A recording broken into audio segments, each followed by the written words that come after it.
ایران کے خلیجی ملکوں پر امریکی تنصیبات پر حملے، دبئی میں میزائل کا ملبہ گاڑی پر گرنے سے ایک شخص جان سے گیا، ڈرائیور کا تعلق ایشیا سے تھا۔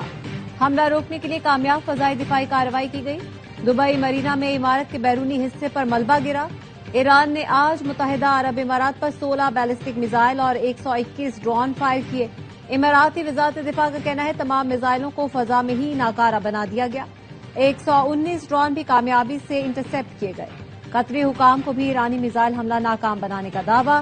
بحرین کے دارالحکومت منامہ میں ایرانی میزائل حملے سے عمارتوں میں آگ لگ گئی، جانی نقصان نہیں ہوا۔ کویتی وزارت دفاع کا کہنا ہے 48 گھنٹے میں 12 بیلسٹک اور 23 ڈرون تباہ کر دیے۔ سعودی شہر الخرج میں شہزادہ سلطان ایئر بیس کی طرف داغا جانے والا بیلسٹک میزائل تباہ ہو گیا۔ متحدہ عرب امارات آسان شکار نہیں، دشمنوں کو پیغام دینا چاہتا ہوں، یو اے خوبصورت ملک ہے، ہم سخت چمڑی ہیں، آسانی سے توڑا نہیں جا سکتا، پہلے سے زیادہ طاقتور بن کر ابھریں گے۔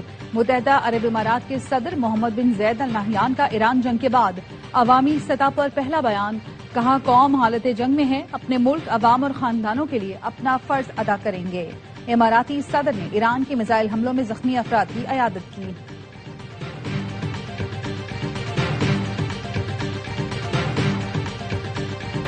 فیلڈ مارشل سید عاصم منی کا سعودی عرب کا دورہ، سعودی وزیر دفاع شہزادہ خالد بن سلمان سے ملاقات، ایران کے سعودی عرب پر حملوں اور علاقائی صورتحال پر گفتگو۔ ISPR کا کہنا ہے پاکستان اور سعودی عرب کے درمیان دفاعی تعاون پر بات چیت کی گئی، سعودی عرب کے خلاف ڈرون اور میزائل حملے روکنے کے لیے مشترکہ اقدامات پر تبادلہ خیال کیا گیا۔ اسٹریٹجک معاہدے کے فریم ورک میں سیکیورٹی تعاون بڑھانے پر اتفاق، سعودی عرب کے خلاف جارحانہ اقدامات پر تشویش کا اظہار کیا گیا۔ ایرانی قیادت سے دانش مندی اور تحمل کا مظاہرہ کرنے کی توقع۔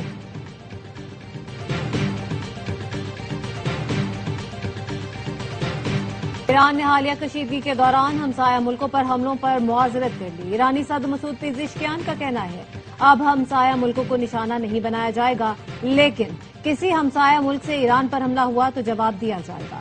اپنے ایکس پیغام میں کہا علاقائی ریاستوں سے دوستانہ تعلقات کے خواہاں ہیں، یہ خواہش امریکہ سے مقابلے میں ایران کے حق کے دفاع کی نفی نہیں کرتی۔ اپنے دوست اور ہمسایہ ملکوں پر نہیں بلکہ امریکی فوجی اڈوں پر حملے کیے، ہم نے خطے میں امریکی تنصیبات پر حملے کیے ہیں، خامنہ ای کی شہادت کا بدلہ لینے تک دشمنوں کے خلاف جنگ جاری رہے گی۔ الجزیرہ کے مطابق ایران کے عبوری قیادت نے ہمسایہ ملکوں پر حملے نہ کرنے کی منظوری دے دی۔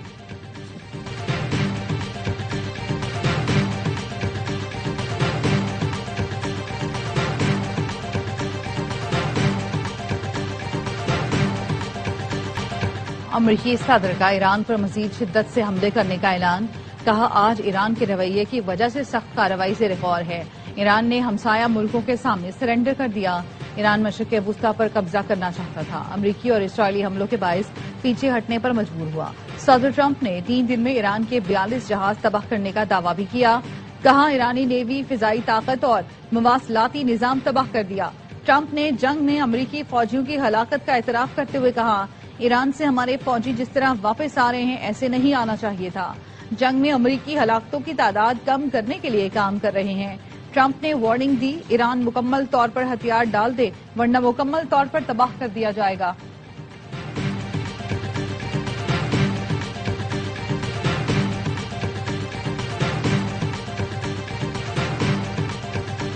ایرانی وزیر خارجہ عباس عراقچی کا امریکہ کے لیے سخت پیغام، ایکس پر لکھا صدر پزشکیان نے خطے میں کشیدگی میں کمی کے لیے کھلے دل کا اظہار کیا، اس شرط کے ساتھ کہ پڑوسیوں کی فضائی حدود، سرزمین اور پانی ایرانی عوام پر حملے کے لیے استعمال نہ ہو۔ پڑوسی ملک کے لیے ہمارا خیر سگالی کا اقدام صدر ٹرمپ نے تقریباً فوری طور پر ناکام بنا دیا، ایران خطے میں کشیدگی کم کرنے کے لیے تیار تھا، ٹرمپ کے موقف نے صورتحال بگاڑ دی، امریکہ کشیدگی چاہتا ہے تو ایرانی مسلح افواج مکمل تیار ہے، ایران کے دفاعی اقدامات میں کسی بھی شدت کی ذمہ داری امریکہ پر عائد ہوگی۔ ایران کی مجلس خبرگان کا اجلاس آج ہونے کا امکان، اجلاس میں ایران کے نئے سپریم لیڈر کا انتخاب کیا جائے گا۔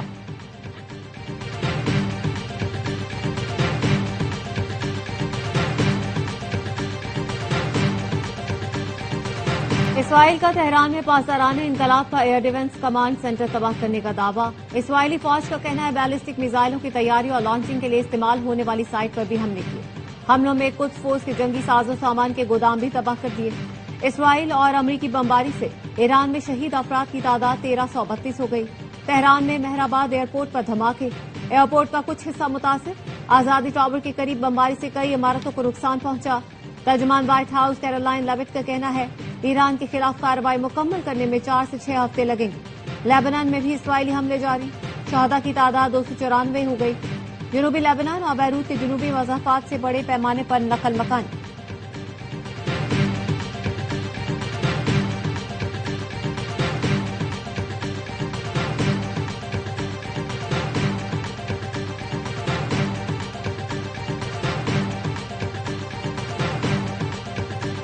پر میزائلوں کی بارش، تل ابیب، مقبوضہ بیت المقدس، وسطی اور جنوبی اسرائیل، مغربی کنارے اور غزہ بارڈر پر سائرن بج اٹھے۔ 5 دہران انقلاب نے وعدہ صادق 4 کی 24ویں لہر کی ویڈیو جاری کر دی۔ ایران نے خلیج میں امریکی میزائل دفاعی نظام کا اہم ریڈار تباہ کر دیا۔ بلومبرگ کے مطابق ریڈار کی مالیت تقریباً $30 کروڑ تھی۔ ایران کا ابنائے ہرمز کے قریب مالٹا کے جھنڈے والے آئل ٹینکر پر ڈرون حملہ۔ 5 دہران انقلاب کا کہنا تھا ٹینکر کو ہدایات مسلسل نظر انداز کرنے کو نشانہ بنایا۔ کویت میں علی السالم ایئر بیس، کیمپ العدیری ایرانی ڈرون کا نشانہ بن گئے۔ بحرین الزفرہ ایئر بیس حملے میں 200 اہلکار ہلاک یا زخمی ہوئے۔ بغداد ایئرپورٹ پر ڈرون حملہ، ہدف امریکی فوجی اڈہ تھا۔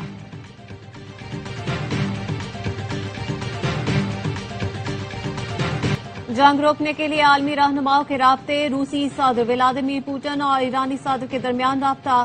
روسی محکمہ دفاع کے مطابق روس اور ایران کے درمیان سفارتی رابطے برقرار رکھنے کا فیصلہ۔ امریکی میگزین بلومبرگ کا کہنا ہے سعودی عرب نے کشیدگی کم کرنے کے لیے ایران سے براہ راست رابطے تیز کر دیے۔ ترک صدر رجب طیب اردوان اور سعودی ولی عہد محمد بن سلمان کے درمیان بھی فون پر گفتگو۔ صدر اردوان نے سفارتی راستے کو فروغ دینے اور مذاکرات کی بحالی پر زور دیا۔ طیب اردوان اور برطانوی وزیر اعظم کے درمیان ٹیلی فونک رابطہ۔ ترک صدر نے کہا مشرق وسطی میں امن اب بھی ممکن ہے، عالمی طاقتیں ایران اور لیبنان پر حملے رکوائیں۔ برطانوی وزیر اعظم سر کیئر سٹارمر کا سعودی ولی عہد سے رابطہ، حمایت کی یقین دہانی کروائی۔ مشرق وسطی کی صورتحال پر عرب لیگ کے وزرائے خارجہ کا ہنگامی اجلاس کل ہوگا۔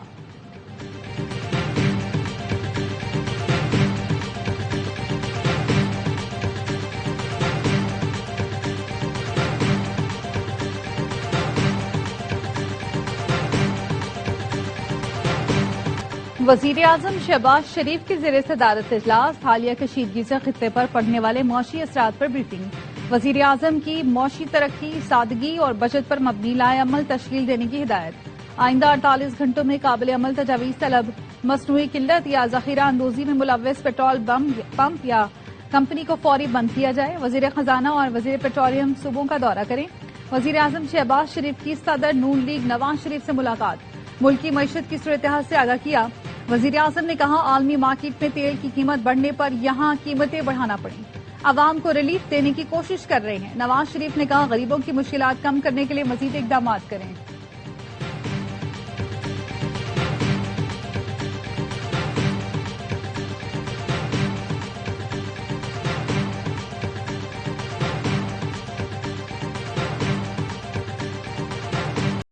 عوام سے قربانی مانگی جاتی ہے، وفاق بھی اپنی شاہ خرچیاں کم کرے۔ وزیر اعلی خیبر پختونخوا سہیل آفریدی کہتے ہیں پی ٹی آئی دور میں یہ لوگ چیختے تھے کہ مہنگائی ہے، اب اپنے لیے اربوں کے طیارے خرید رہے ہیں۔ آج میٹنگ میں وزیر پیٹرولیم کو صاف بتا دیا عوام پر مہنگائی کا بوجھ نہیں ڈالیں گے۔ وفاقی وزراء کی خیبر پختونخوا حکومت کو فیول سپلائی کی صورتحال پر بریفنگ، وزیر اعلی، مشیر خزانہ، چیف سیکرٹری اور دیگر حکام شریک تھے۔ صوبائی محکمہ خزانہ نے پیٹرولیم مصنوعات کے استعمال پر دفاتر کو ہدایت نامہ جاری کر دیا۔ پیٹرولیم مصنوعات کا استعمال ضروری سرکاری فرائض اور ہنگامی رد عمل تک محدود رکھیں۔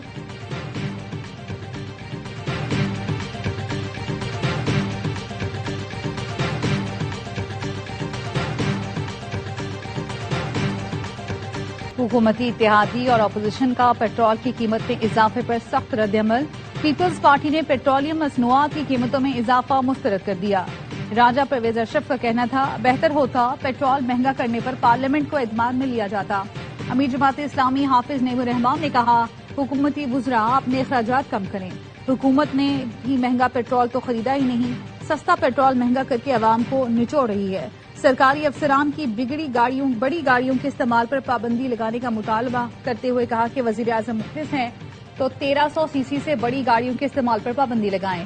ایم کیو ایم کے رہنما فاروق ستار نے حکومت سے پیٹرولیم قیمتوں پر نظر ثانی کا مطالبہ کر دیا۔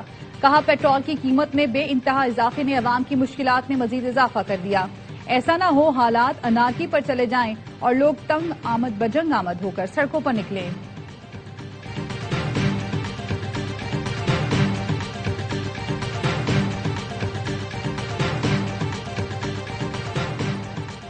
پیش کی منصوبہ بندی نہ ہوتی تو پیٹرول 450 روپے لیٹر ہوتا۔ وزیر دفاع خواجہ آصف کہتے ہیں خطے میں کشیدہ صورتحال نے عالمی معیشت کو ہلا کر رکھ دیا۔ اب نئے ہرمز کی بندش سے تیل کی قیمتیں آسمان پر ہیں۔ عالمی بحران میں حکومت کا تیل کی قیمت میں محدود اضافہ بہت محنت کا کام ہے۔ اس کے لیے پیش کی منصوبہ بندی، روابط اور انتظامات لمبی داستان ہے۔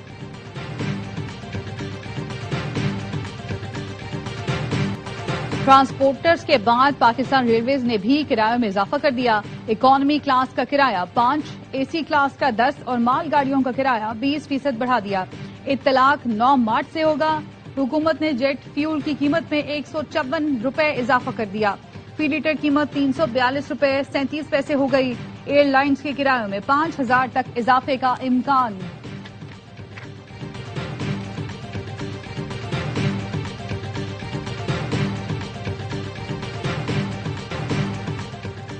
بھارت اعزاز کا دفاع کرے گا یا نیوزی لینڈ پہلی بار چیمپئن بنے گا؟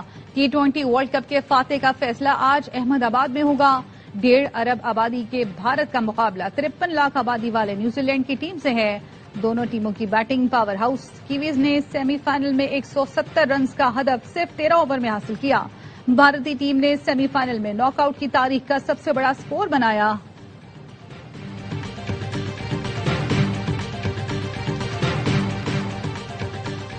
فائنل میں بھارت کی ٹیم پر ہوم گراؤنڈ کا زیادہ دباؤ ہوگا۔ سابق کرکٹرز کا ہر لمحہ پرجوش میں اظہار خیال۔ باسط علی نے کہا فائنل زبردست ہوگا، بھارتی بولنگ ایکسپوز ہوئی ہے۔ کامران اکمل نے کہا دونوں ٹیمیں ایک جیسی ہیں، نیوزی لینڈ ٹاس جیتا تو پہلے بیٹنگ کرے گا۔ پروگرام کے میزبان سابق کپتان شعیب ملک کو خراج تحسین پیش کیا گیا۔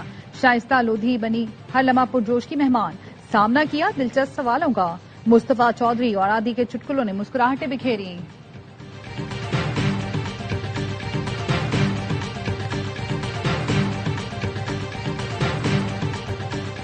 بلوچستان میں سیکیورٹی فورسز کی 2 کارروائیاں، 15 خوارج ہلاک۔ ISPR کے مطابق ہرنئی میں آپریشن کے دوران فتنہ خوارج کے 12 دہشت گرد اور بھسیما میں فتنہ ہندوستان کے 3 دہشت گرد مارے گئے۔ صدر، وزیر اعظم، وفاقی وزیر داخلہ کا سیکیورٹی فورسز کو خراج تحسین۔ صدر آصف زرداری نے کہا ملک سے دہشت گردی کا مکمل خاتمہ اولین ترجیح ہے۔ وزیر اعظم شہباز شریف نے کہا دہشت گردی کے خلاف جنگ میں قوم افواج پاکستان کے ساتھ کھڑی ہے۔ محسن نقوی کا کہنا ہے فورسز نے بروقت کارروائیاں کر کے خوارج کے ناپاک عزائم کو خاک میں ملایا۔ وزیر اعلیٰ بلوچستان نے کہا فورسز کی پیشہ ورانہ صلاحیت اور قربانیاں پوری قوم کے لیے باعث فخر ہیں۔